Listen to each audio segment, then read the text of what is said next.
place fresh roses into molds and pour clear resin to create beautiful floral blocks.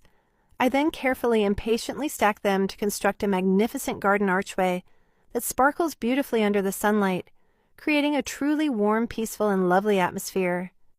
Next, I take tire rubber and melt it with a little white tint to create black and white marbled bricks.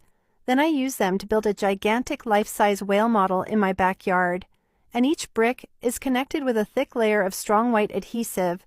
This is a large project with rewarding results. Immediately after that, I melt gold and pour it into a mold, together with small red crystal pieces to create noble-looking bricks.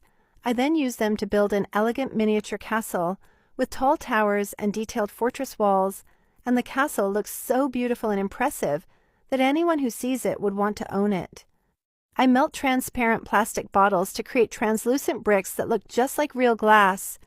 Then I carefully arrange them to build a tall, sparkling crystal castle tower, and it feels exciting to see these structures rising right in my own backyard garden, all made from materials that are easy to find and collect.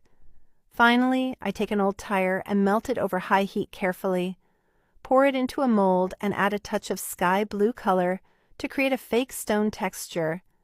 Then I stack these bricks in order to form a giant gorilla model right in front of the main pathway leading into my yard entrance, and I carry out all of this detailed work with the help of a handy handheld saw tool. I grind down plastic bottles in many different colors and melt them in a cast iron pot.